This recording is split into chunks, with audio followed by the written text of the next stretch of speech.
పసుపు కుంకుమల నోము కథ. పూర్వకాలంలో ఒక గ్రామంలో ఒక ధనవంతుడైన కోమటి ఉండేవాడు. ఆయనకు ఒక కుమార్తె ఉండేది. ఆమె పెరిగి పెద్దయిన తర్వాత తమ కులస్థుడైన ఒక వరుడికి వివాహం చేశారు. వివాహమైన కొన్నాళ్లకు ఆమె భర్త స్థిరత్వం లేకుండా అస్థిరదై చంచల స్వభావంతో ఇంట్లో ఉండక దేశదిమ్మరిగా తిరుగుతూ ఉండేవాడు.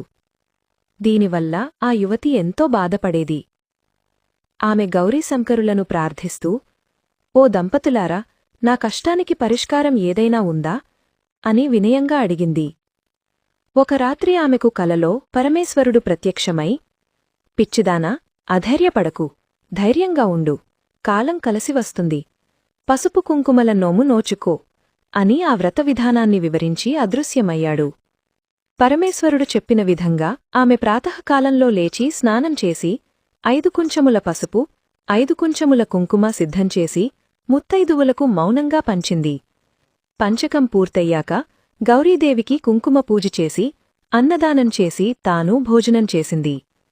ఆ వ్రత ప్రభావంతో తెల్లవారుఝామునే ఆమె భర్త ఆమె ఎదుట నిలబడి మందహాసంతో పరమశాంతంగా కనిపించాడు.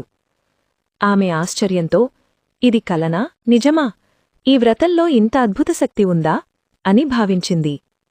ఆమె ప్రతి సంవత్సరం ఈ వ్రతాన్ని ఆచరిస్తూ భర్తతో సుఖశాంతులతో జీవించింది. ఇహలోకంలో సుఖపడి పరలోకంలో మోక్షాన్ని పొందింది. ఈ నోమును భక్తి, శ్రద్ధ, విశ్వాసాలతో ఎవరైనా ఆచరించవచ్చు. దైవంపై నమ్మకం ఉన్నవారికి ఫలితం తప్పక లభిస్తుంది. స్త్రీలు వ్రతాలు. మన పూర్వీకులు ఎన్నో వ్రతాలు చేసేవారు. కాని ఇప్పుడున్న మన బిజీ షెడ్యూల్లో మనం ఏ పూజలు సరిగ్గా చెయ్యలేకపోతున్నాం. కనీసం ఆ వ్రతాలు కథలు వింటే బాగుంటుందని మా చిన్ని ప్రయత్నం. మీకు నచ్చితే సబ్స్క్రైబ్ చేయండి, లైక్ చేయండి, షేర్ చేయండి. మా ఏన్షియంట్